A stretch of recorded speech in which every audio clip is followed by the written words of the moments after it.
why does finding a B2B salesperson who actually delivers um, often feel like playing roulette with your company's commercial momentum? Oh, man, because it basically is. Right. I mean, you place your bets, the wheel spins, and you hold your breath hoping it lands on the right candidate. Yeah, it's a completely high-stakes game. And the brutal reality is that for most commercial organizations, they're playing against the house. Yeah. And the house in this scenario is just the unpredictable, totally chaotic nature of unstructured hiring. Like, if you rely on gut instinct, the house usually wins. It wins every time. Yeah.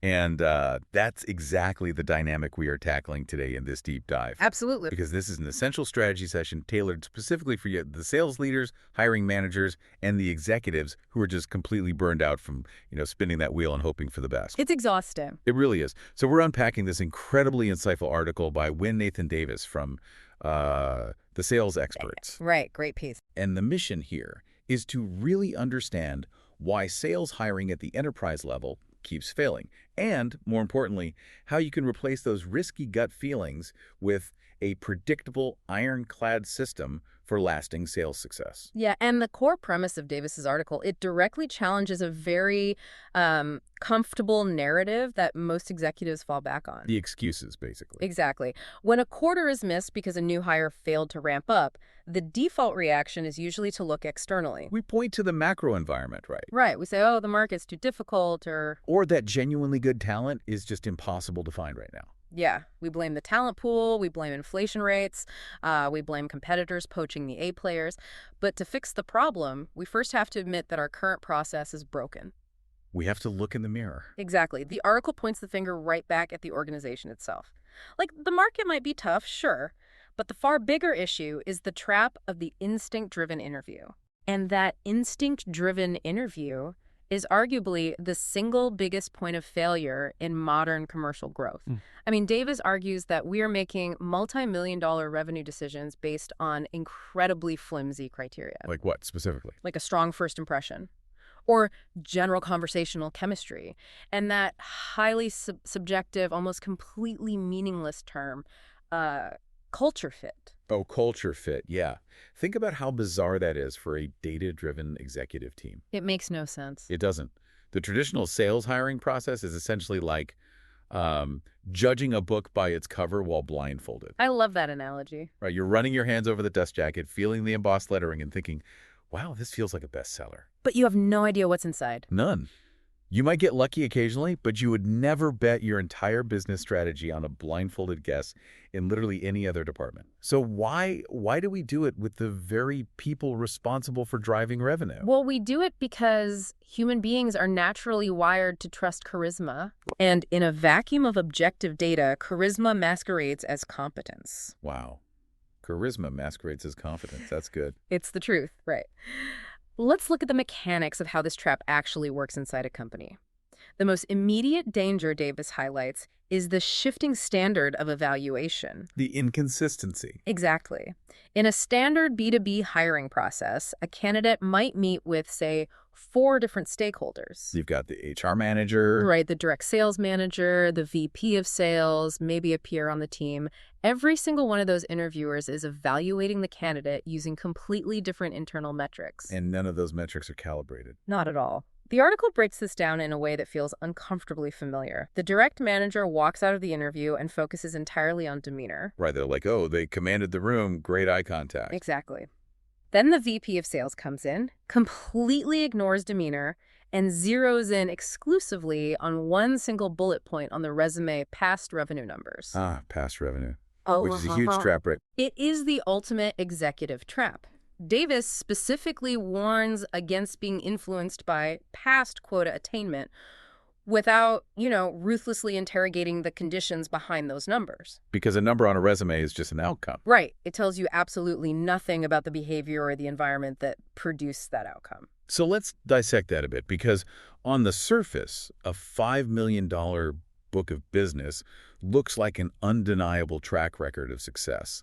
Like, what are the hidden variables that executives are missing when they see a huge number like that? Well, context is everything. If a candidate claims they brought in $5 million last year, the immediate executive instinct is to just project that $5 million onto their own pipeline. Oh, they'll do that for us. Right. But you have to ask about the ecosystem they were operating in. Did they inherit a mature, highly optimized territory? Yeah, do they have a massive inbound marketing engine feeding them warm, pre-qualified leads every single morning? Exactly. Or conversely, did they parachute into a completely greenfield territory with zero brand recognition, no marketing support, and have to hunt for every single dollar through aggressive, cold outbound outreach? Right, it's the classic distinction between harvesting and hunting. It is. If your company is, say, a Series B startup trying to break into a new market, you desperately need a hunter. You need someone who can grind. Right. But if you're blinded by that $5 million number, you might accidentally hire the person who just harvested an easy established territory at some legacy tech giant. And what happens then? When they sit down at a desk with no inbound leads and no brand recognition, They're going to freeze. they freeze completely. And you're going to be totally baffled as to why your new top performer is suddenly failing. Which leads to a really brutal irony in the talent pool, I think. Yeah, the companies complaining the loudest about the lack of good talent are often the ones actively overlooking the best candidates. Wait, how so? According to Davis, businesses frequently pass on the gritty, resilient candidates who have the exact commercial behaviors needed for the role, simply because they might be slightly less polished in an interview setting. Oh, wow. Yeah. Meanwhile, poor fit candidates sail right through the process because they have a shiny, perfectly formatted CV and they know exactly how to build instant rapport. Okay, I have to push back on this, though. Yeah, Because we were talking about sales here. sure. Isn't sales fundamentally about presentation and personality? Like, if a candidate can sell themselves confidently and build instant rapport in an interview, isn't that empirical proof that they can sell our product to our clients? That is the most pervasive myth in commercial recruitment. And Davis's framework dismantles it completely. Really? Because presentation in an interview does not equal role alignment in the field. To understand why, you just have to look at the psychological environment of the interview itself. An interview is a highly controlled, totally artificial environment. It's a friendly 45-minute conversation where the candidate is the ultimate subject matter expert on the product because the product is themselves. Oh, that's a great point. The stakes are clear, the objections are totally predictable, and they have rehearsed their pitch dozens of times. And that scenario looks absolutely nothing like a complex B2B sales cycle. Not even close. B2B enterprise sales is a hostile environment. Yeah, it's a grind. It's a 6 to 9 month slog involving multiple conflicting stakeholders. It involves navigating procurement departments, fighting through brutal budget pushback. Overcoming deeply technical objections. Yes, and maintaining momentum through constant grinding rejection without actively assessing those specific sales behaviors and testing the commercial context they'll actually be working in. You're just testing if they're good at interviews. Exactly. Businesses mistake a good performance in a safe interview room for actual on-the-job capability in the wild. You aren't testing their ability to sell your complex SaaS platform. You are literally just testing their ability to pass an interview. So we know the mechanics of how the wrong people slip through the cracks. They lean on their interview polish, they flash a big context-free revenue number, and our hiring managers fall back on their gut feelings. Right. But let's transition to the actual fallout. When that instinct-driven process fails, what does it truly cost a company? Because in the B2B world, it's astronomically higher than just a wasted base salary. Oh, for sure. Davis stresses that a sales hire in a B2B environment is not a standard human resources decision. It's a strategic commercial decision. Right. It has a direct measurable impact on revenue, pipeline integrity, commercial momentum. When you make a weak hire at the enterprise level, the damage is exponential. The analogy that comes to mind for me when thinking about the sheer scale of this damage is a computer virus on a highly integrated company network. Oh, that's a brilliant way to frame it. Because a bad B2B sales hire doesn't just sit quietly in isolation, failing to hit quota in their own little silo. No, they infect everything. Exactly. They actively slow down the entire system, corrupt the data, and drain the processing power of the whole organization. Let's push that virus analogy past the surface level because it perfectly illustrates the cascading failures that Davis mentions in the text. Yeah, let's do it.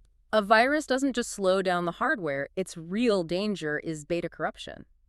And in a B2B sales environment, that data corruption takes the form of phantom pipeline. Phantom pipeline. Explain that for the listeners. So a weak hire who lacks the structural skills to actually qualify a deal will still fill your CRM with opportunities just to look busy. Ah, they mistake a polite conversation for a committed next step. Exactly. And suddenly your executive team is forecasting revenue based on corrupted data. Wow. When those deals inevitably fail to close, you don't just miss a quarterly target.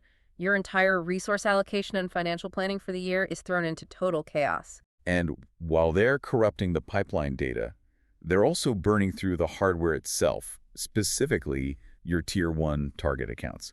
This is the stalled account development the article warns about, right? Yes, and this is where the long-term structural damage happens. In enterprise B2B, you are often dealing with a finite, tightly defined, total addressable market. You might only have 50 key accounts that can actually move the needle for your company. Right. If an unstructured hiring process lets a weak rep slip through, and that rep completely mishandles the VP of engineering at one of your top target accounts. Because they don't understand complex stakeholder mapping. Exactly. You don't just lose a deal for that specific quarter, you alienate that stakeholder and get locked out of that enterprise for the next 2 to 3 years. The damage to your brand reputation in the market is incredibly difficult to repair. It is. Then there is the massive drain on processing power, the absorption of management time. This is a hidden cost that just destroys team velocity. It's insidious because it creeps up on you. Instead of your VP of sales or your frontline managers focusing on strategic market expansion or, coaching their actual top performers, They're dragged deep into the weeds. they are forced to micromanage a struggling rep, endlessly review basic email copy, step in to salvage blown discovery calls. And spend hours in closed-door HR meetings trying to build performance improvement plans. Yes, that is highly paid executive processing power, completely diverted away from growth, all to manage a situation that never should have happened in the first place. And the virus spreads to the rest of the network through team morale, too. Oh, 100%. When your actual A players are grinding to hit their numbers and they look over and see a charismatic but ineffective rep getting away with the bare minimum. Or management constantly cleans up their messes. Yeah, it breeds deep resentment. It infects the culture of accountability. And ultimately, the system crashes. You face the final agonizing cost, having to fire that person and restart the entire search from zero. You've lost 6 to 9 months of ramp time. You've burned thousands in salary and onboarding resources, and you're left staring at a gaping hole in your revenue projections. This cascading failure is exactly why B2B sales hiring requires far more structural rigidity than instinct can ever provide. The stakes are simply too high for a guessing game. Way too high. Okay, so the stakes are massive, the cost of failure is exponential, and our default instinct-driven process is fundamentally flawed. We've admitted we have a problem. Step one. Right. So what is the alternative? How do executives actually build a system that guarantees, or at least highly predicts, true sales success? The alternative requires a complete paradigm shift. You have to move away from subjective judgment, the roulette wheel, and turn commercial hiring into a heavily measurable objective business process. And Davis outlines that this is achieved by implementing structured frameworks. Yes. The article provides a blueprint for this transition. It focuses on 3 critical principles: consistency, objectivity, and clarity. Let's dig into how these principles actually change the mechanics of an interview. Starting with consistency, how does a framework alter the way a candidate moves through the process? Well, consistency means eliminating those shifting standards we discussed earlier. Every single candidate must be evaluated through the exact same repeatable structure, regardless of who is interviewing them. So you don't let the VP ask about revenue while the HR manager asks about hobbies. No, absolutely not. You define the exact competencies required for the role beforehand, and every interviewer is assigned specific, standardized behavioral questions to test those specific competencies. Ah, I see. By forcing a repeatable structure, you drastically reduce the psychological variation between interviewers. The evaluation becomes dependable because the measuring stick never changes. Which naturally drives the second principle, objectivity. A framework forces the hiring committee to assess candidates using defined factors rather than personal chemistry or the the halo effect of a charismatic smile. Exactly. Instead of walking out of a room and asking, did I like this person, you are required to score them against empirical criteria. Right. You measure their selling conditions, their specific behaviors and hostile negotiations, their role alignment, and verifiable evidence of their methodology. You're looking under the hood at the engine, not just admiring the paint job. That's a great way to put it. And that leads to clarity. When you have consistency and objectivity, hiring managers finally have clear, defensible criteria to justify why one candidate is better than another internally. Think about the typical executive hiring debrief. It often devolves into a stalemate of opinions, right? I had a really good feeling about candidate A, but candidate B just seemed a bit off to me. Exactly. And you cannot scale a multi-million-dollar commercial team on feelings. Clarity means a manager can walk into that debrief and say, we are advancing candidate A because they scored an 85% on our objective requirement for complex outbound stakeholder mapping, whereas candidate B only demonstrated success in an inbound single buyer environment. It makes the decision-making process completely transparent. It takes the emotion out of it. The source material specifically points to the methodologies used by the sales experts to achieve this level of rigor. They utilize the 5-stage sales team scaling system and the sales hunter intelligence evaluation. Yes. And these aren't just lists of clever interview questions. They are comprehensive operational systems. How do methodologies like the sales hunter intelligence evaluation actually work in practice to test a candidate objectively? Well, they work by shifting the interview from historical storytelling to active situational friction. Okay, what does that mean? Instead of asking a generic question like, tell me about a time you closed a big deal. Which just invites a rehearsed monologue. Right. The Sales Hunter Intelligence Evaluation creates a real-world stress test. You give the candidate a highly specific, slightly hostile scenario involving your actual product, a complex buying committee, and a stubborn legacy competitor. Oh, wow. And then you ask them to draw their territory mapping strategy and their objection handling framework on a whiteboard right there in the room. You are testing the mechanics of their thinking in real time. Exactly. You're assessing their resilience, their strategic depth, and their commercial intelligence under pressure. The evaluation provides a scoring matrix for their answers, stripping away their ability to hide behind a polished presentation. It isolates the exact hunting behaviors that dictate whether they will actually survive in your specific market conditions. And the 5-stage sales team scaling system wraps around this, providing structure for everything from how you architect the initial success profile to how you seamlessly transition the successful candidate into your onboarding process. I have to play the skeptic for a moment, though. Go for it. If we are implementing these rigid scorecards and highly structured evaluations, does it make the hiring process too robotic? Are we completely throwing out human judgment here? Because, at the end of the day, B2B sales still requires human-to-human interaction, empathy, and relationship building. It's a vital question, and Davis addresses this directly. Implementing a structured framework does not remove human judgment at all. It doesn't. No, it protects and improves human judgment. Okay, explain that dynamic. How does a rigid framework improve human intuition? Human judgment is incredibly powerful, but it's notoriously vulnerable to cognitive bias. We fall prey to affinity bias. We naturally prefer candidates who went to the same university or share our hobbies. Yeah. We fall prey to confirmation bias. If a candidate looks the part in the first 5 minutes, we spend the rest of the interview unconsciously looking for data to prove they're great, completely ignoring massive red flags. Wow. Yeah. A framework acts as a guardrail against your own psychological blind spots. It stops you from getting distracted by the shiny object. Exactly. It grounds your human judgment in commercial reality.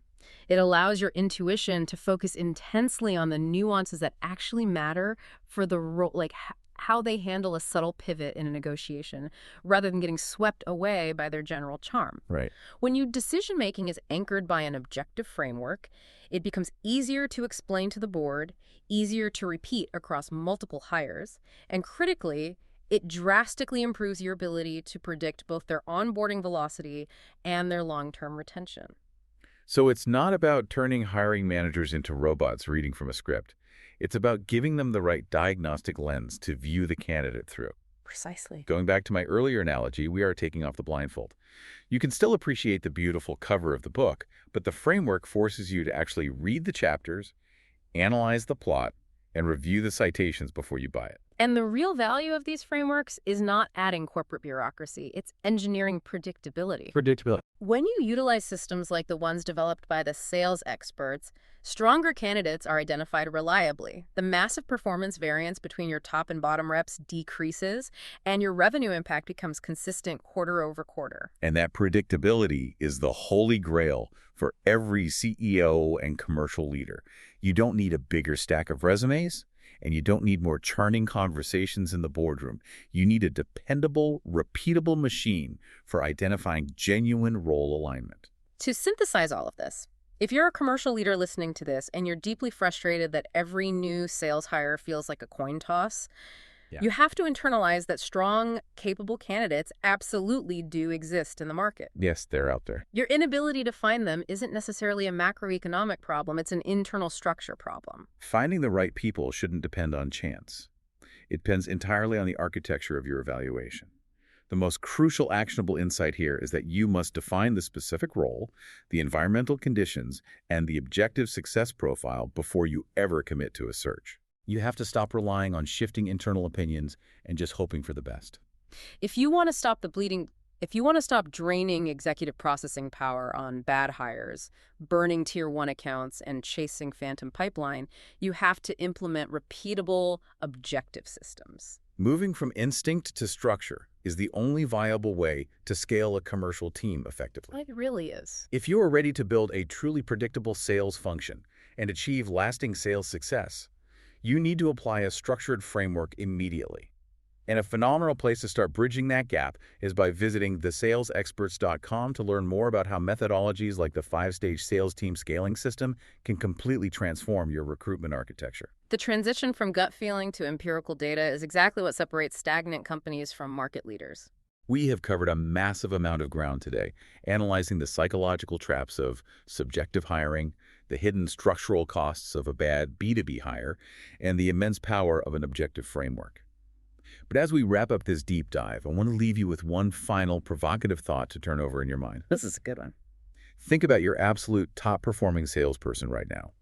The one individual you rely on to carry the quota and hit the numbers every single quarter. Picture them. If they walked into your office today as an unknown candidate and had to pass a rigorously structured objective evaluation testing their mechanics instead of a friendly gut-feeling interview, would they still make the cut? And more importantly, what does your honest answer reveal about the hidden vulnerabilities in your current commercial team?